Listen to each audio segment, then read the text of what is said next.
Okay, welcome in. So now I'm going to be doing basically like part two of my review for Thursday and Friday. Total of 15 games between the 2 days, and believe it or not, 14 games were on Thursday. You think they could have split it up, but I guess not. Anyways, so let's dive in. The New York Islanders played host to the Montreal Canadiens. Anthony Duclair would kick things off for the Islanders in the first period, getting his seventh goal of the season from Anders Lee and Jean Gabriel Pajot, 5:37 of the first. Joshua Walbig's first goal of the season from Jane Struble and Patrick Laine, 11:51 of the first period. Simon Holmstrom would put the Islanders up 2-1 with 3 minutes and 20 seconds to go in the second. That would be a power play goal from Dobson and Tony DeAngelo. And for Holmstrom, that would be his 17th goal of the season. Bo Horvat would increase the lead to 3-1, 2:31 of the third period, getting his 22nd goal of the season from Dobson and Ilya Sorokin, who got his first assist as a goalie of the year. Patrick Laine would cut the lead to 3-2, 4:32 of the third, getting his 17th goal of the season from Nick Suzuki, a power play goal. Pretty sure I said that, 4:32 of the third. Okay. Brendan Gallagher, I talked to this guy in the last video, would tie the game up at 3 with 5 minutes and 44 seconds to go, getting his 17th goal of the season. And my condolences do go out to Brendan Gallagher and the Gallagher family, as there was news that broke about how his mother passed away. So I can't imagine how you're feeling, how that is, but I guarantee a lot of people's thoughts are definitely with you. All right, so the game would have to go to overtime. Bo Horvat would get to his second goal of the game, his 23rd of the year, from Tony DeAngelo, and Ilya Sorokin, who had 2 assists in the game, didn't have an assist all season and decided he wanted to have a 2-point night and get the W.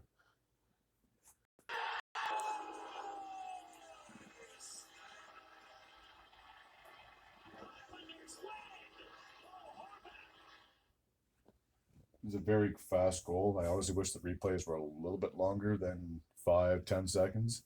But yeah, anyway, the Islanders would get a huge 4-3 win. And once I'm done the video, you'll see where they're at in the standings. All right, the next game took place in Ottawa as we had the Senators playing host to the Colorado Avalanche. Nathan MacKinnon would kick things off in the first, getting his 28th goal of the year from Jonathan Drouin and Cale Makar, 10:29 of the first. Just about a minute after that, Brock Nelson would increase the lead to 2-1, getting his 21st goal of the year from Malinsky and Martin Necas, I should say, 11:28 of the first. Cale Makar would score on a power play goal, his 26th of the year from Jonathan Drouin and Valery Nichushkin, 14:23 of the first period. So the Avalanche got 3 goals in the first 20 minutes. No, they got 4 goals. Yoel Kiravanta would increase the lead to 4-0, getting his 16th goal of the year from Ross Colton and Charlie Coyle. So the Avalanche had a 4-goal lead in the first. Brock Nelson would increase the lead to 5-0, getting his second goal of the game, his 22nd of the year, on the power play from Arturi Lehkonen and Ross Colton.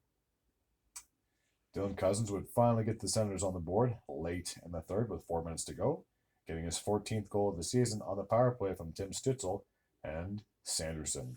So at least they didn't get shut out, but they sure got blown out 5-1. So I'm going to go back to the first period and show you the game-winning goal from Brock Nelson. Okay, instead of showing the highlight, I'm just going to have to talk about the goals, I guess. I've tried playing that replay about 6 different times, and the only I hate is how the advertisement sometimes covers half the screen.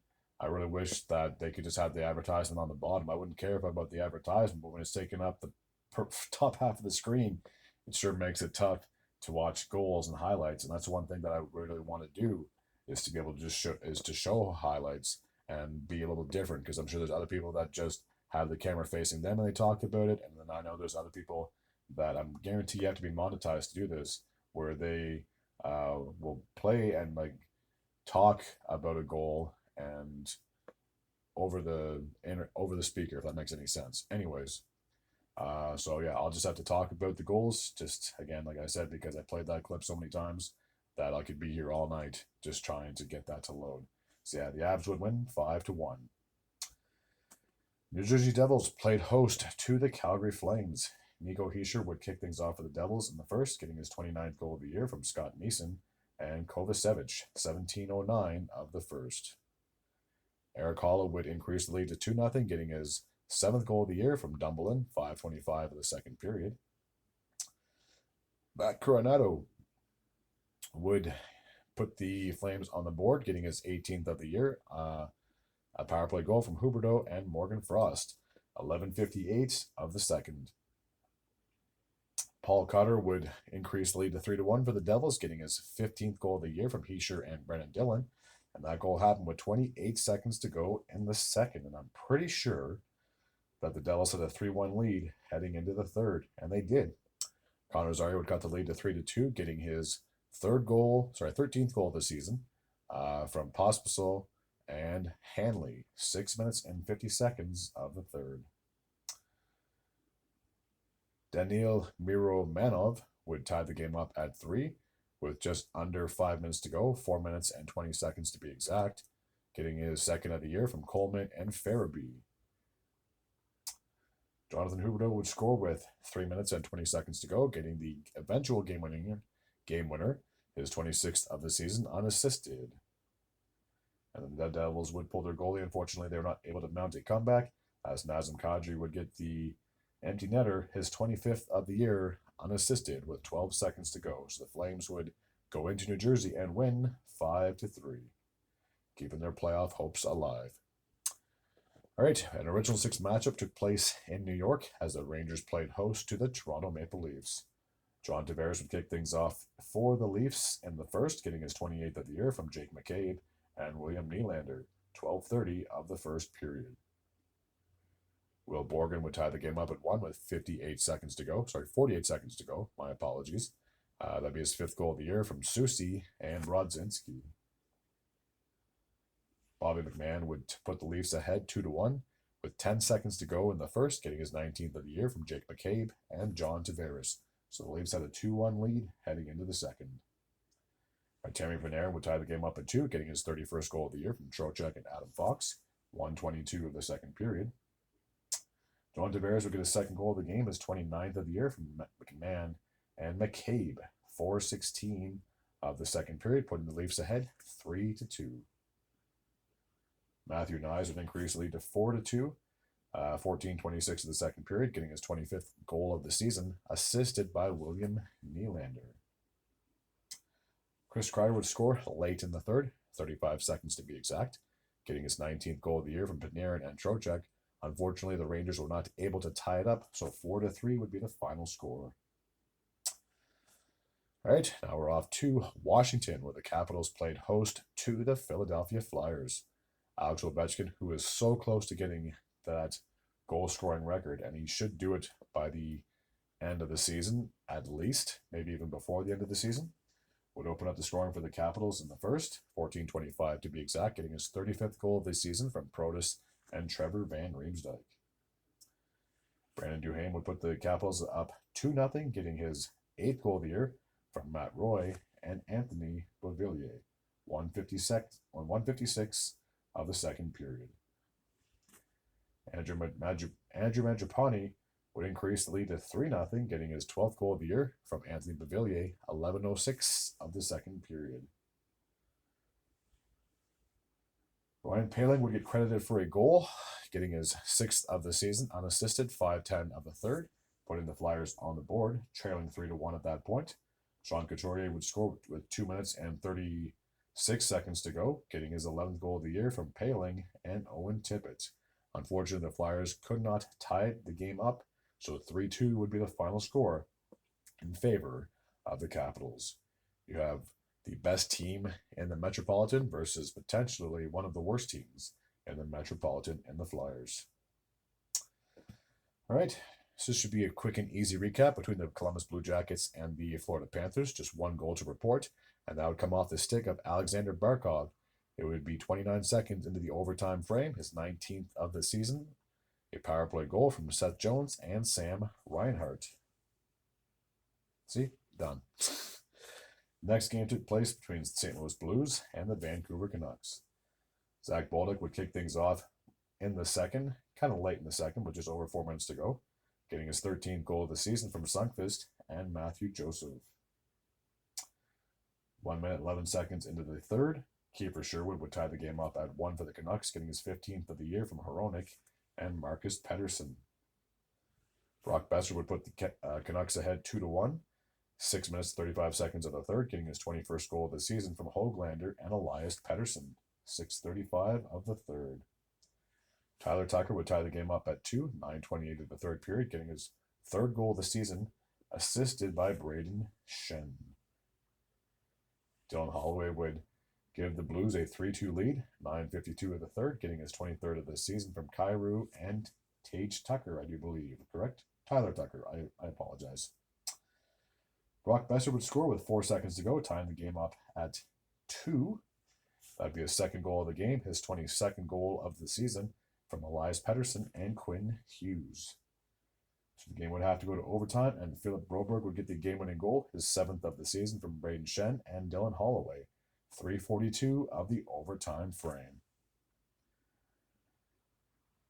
The Nashville Predators, they played host to the Anaheim Ducks. Steven Stamkos would kick things off with the Predators, getting his 23rd goal of the season on a power play from Philip Forsberg and Jonathan Marchessault. Jackson Lacombe would tie the game up at 1, getting his 12th goal of the year from McTavish and Leeson, 7:29 of the second period.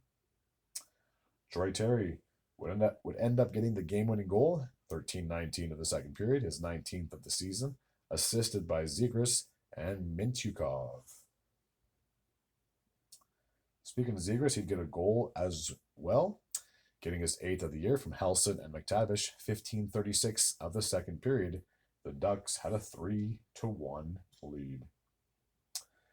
Late in the third, with 36 seconds to go, Alex Killorn would get the empty net goal from Ryan Strome, his 16th of the season, so the Ducks would win 4-1.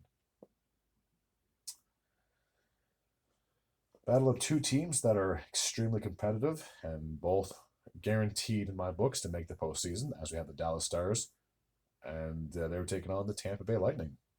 Brandon Hagel would kick things off for the Lightning, 4:35 of the first period, getting his 32nd goal of the season from Cirelli and Kucherov. Oops, wrong one.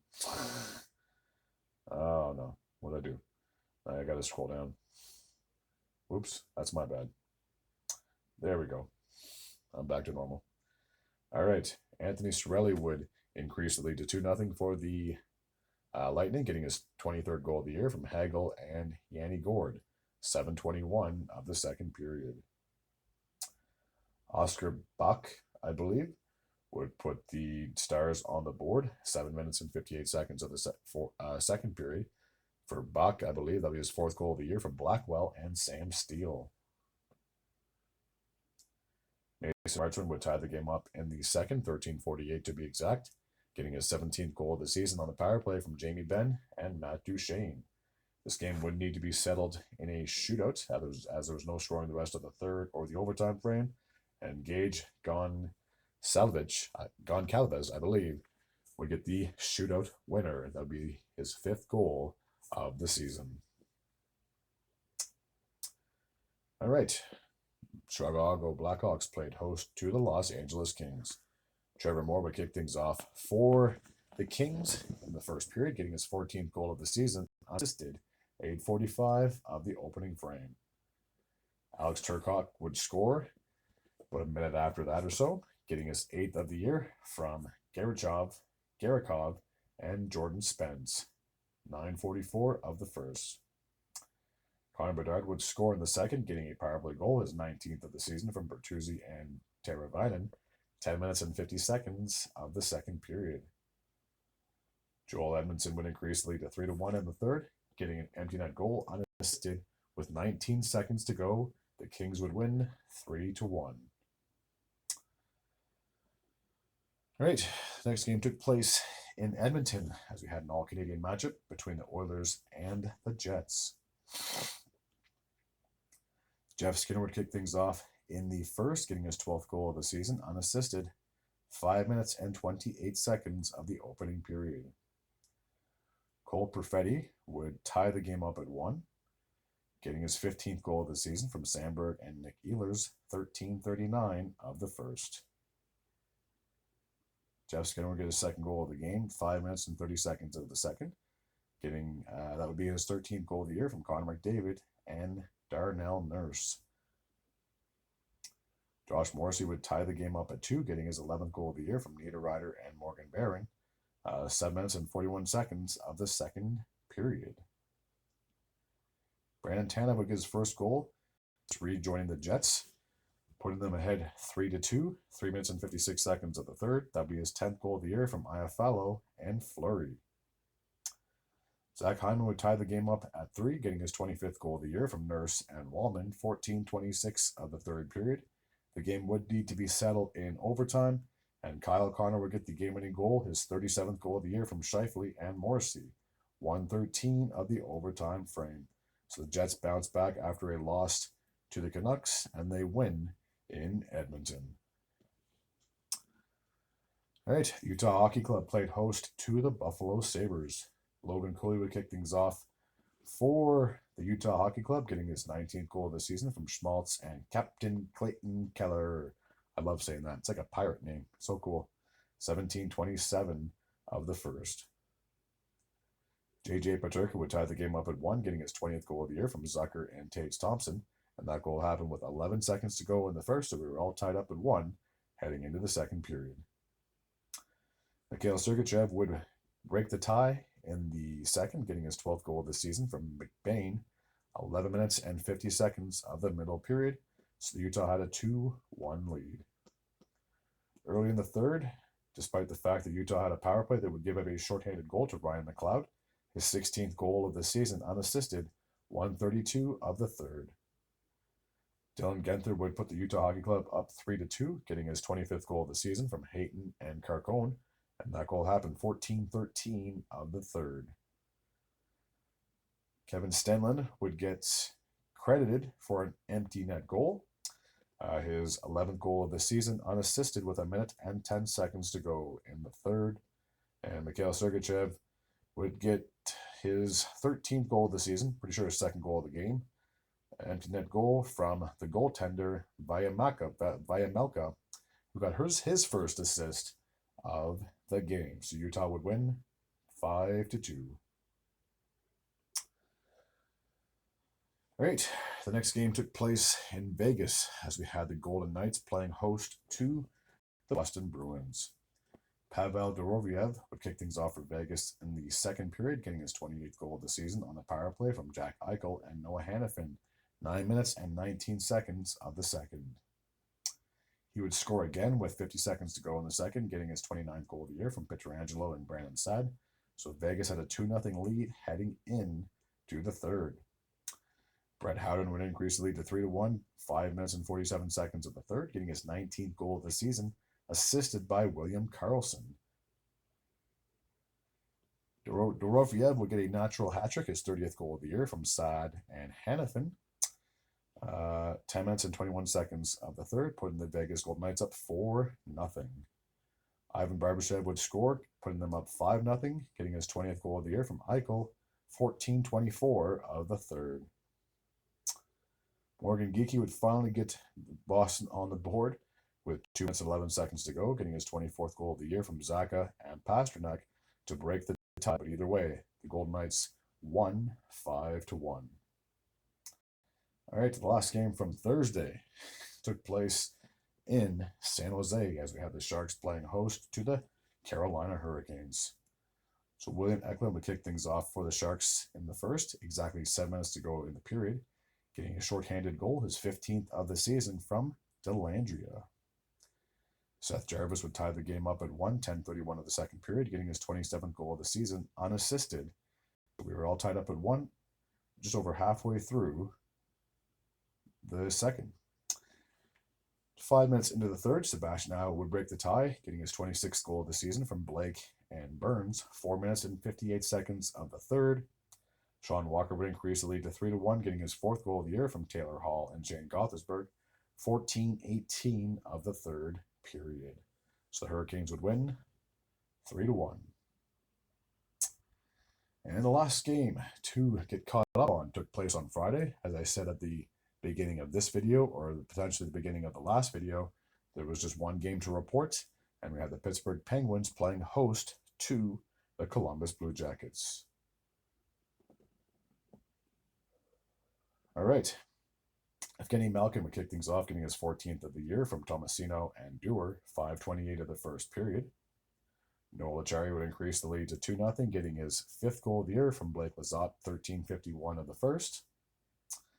Boone Jenner would get his first goal of the season from Matijuk and Peroviev, 14:07 of the first, cutting the lead to 2-1. Rickard Rakell would score, getting his 32nd goal of the year from Rust and Crosby, 14:53 of the first period. In the second period, Justin Danforth would cut the lead to 3-2, getting his 8th goal of the year from Mathieu Olivier and Danny Severson, 1 minute and 35 seconds of the second period. Oh boy, it's going to be a fun name to say.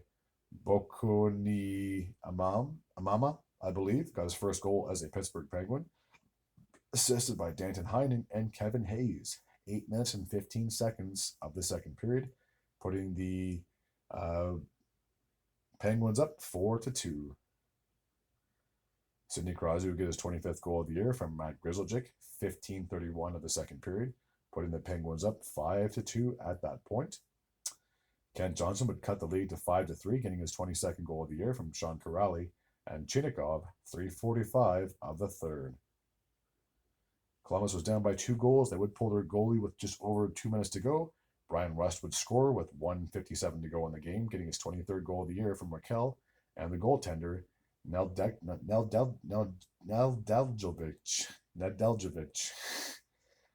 So yeah, Pittsburgh would win 6-3. So now that I've done the games from Monday through Friday, I can finally take a look at the standings. So I'm just going to move this back a little bit, see if I can adjust the camera, and there we go. So starting in the Atlantic Division, the Florida Panthers are narrowly hanging on to first place after they're 42-24-3. They have 87 points. Toronto Maple Leafs are in second place with a record of 42-24-3. They both have the exact same record, same amount of points. The Tampa Bay Lightning are just 2 points behind Florida and Toronto with a record of 40-23-5. And they also have a game in hand as well. So they could jump up to second. They could jump up to first. Who knows who's taking the Atlantic Division this year? However, in the Metropolitan, I feel like it's pretty much set in stone that the Capitals should win that division. They do have a 12-point lead over the Hurricanes. And with the X beside their name, they are the first team to clinch a spot in the playoffs for 2025. They have a record of 46-15-8. They have 100 points on the season. Very impressive. As I said, the Hurricanes are in second place I didn't say this before, but they're 12 points behind the Capitals for second place in that division with a record of 42-24-4. The Devils are in third place with a record of 37-27-6. They have 80 points. 2 teams in the wild card. I'll see if I can pull them up on the screen together. There we go. Both Canadian teams. The Ottawa Senators have the first wild card spot with a record of 36-27-5. They have 77 points. The Montreal Canadiens have the second wildcard spot with a record of 33-27-8. They have 74 points.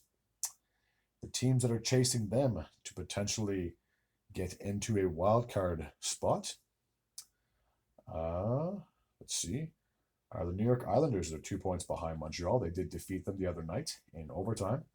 32-28-8 is their record. They have 72 points. The other team, the Rangers, they also have 72 points with a record of 33-31-6. The Columbus Blue Jackets find themselves 3 points out of a playoff spot when it looked like they were going to be a lock to make the postseason. And now they've kind of fallen off of grace with a record of 31-29-9. The Detroit Red Wings, who I did predict would make the playoffs, are 4 points out of a playoff spot with a record of 32-30-6. The Boston Bruins are 5 points back with a record of 30-31-9. The Penguins are trying to make a bit of a splurge. They're 6 points out of a playoff spot with a record of 29-32-10. The Philadelphia Flyers have a record of 28-34-8. They have 64 points. and they find themselves 10 points out of a playoff spot. So very unlikely that Philly's going to make the postseason, just like the Buffalo Sabres. 27, 34, and 6 is their record, and they have 60 points, and they're 14 points out. All right, now take a look at the Western Conference, as I still got about, I think, 6 more minutes before this video shuts off. The Winnipeg Jets are in first place with a record of 48, 18, and 4. Just like the Capitals, they have 100 points. The Dallas Stars are 10 points back in second place with a record of 43, 21, and 4. They have 90 points. The Colorado Avalanche are in third place with a record of 42, 25, and 3. They have 87 points. So they're 3 points back of the Stars for second place in that division.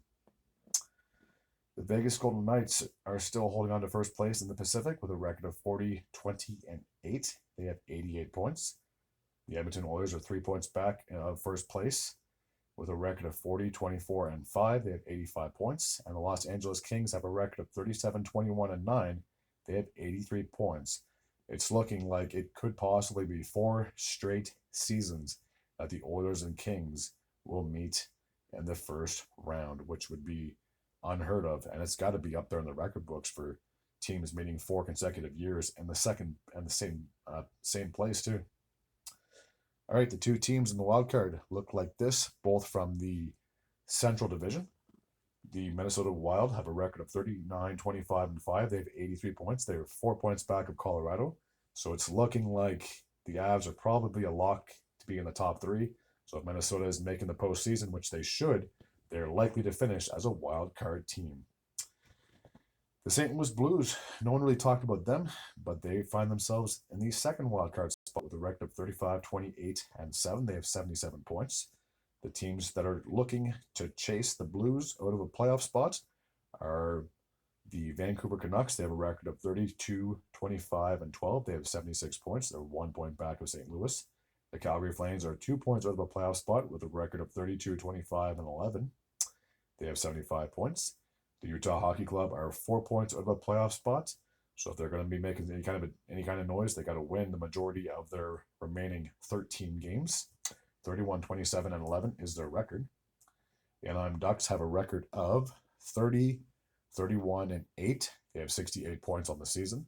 The Seattle Kraken have a record of 30, 35, and 5. They have 65 points. The Nashville Predators have a record of 25, 35, and 8, 58 points. And the second team to be eliminated from the postseason are the Chicago Blackhawks. That's no surprise there, though. They are still in a rebuild. They have a record of 20, 40, and 9. And the San Jose Sharks, who were eliminated just a few days ago, they have a record of 18, 42, and 9. So both those teams are more than likely going to be chasing the number 1 pick for the 2025 NHL draft. All right, that's going to take care of this video. Now that I'm all caught up on my hockey, hopefully I don't wait 5 days in between another upload. As always, if you're new to this channel and you like this type of content, feel free to hit the sub button. I'd be very grateful and very appreciative. Until next time, and as always, take care.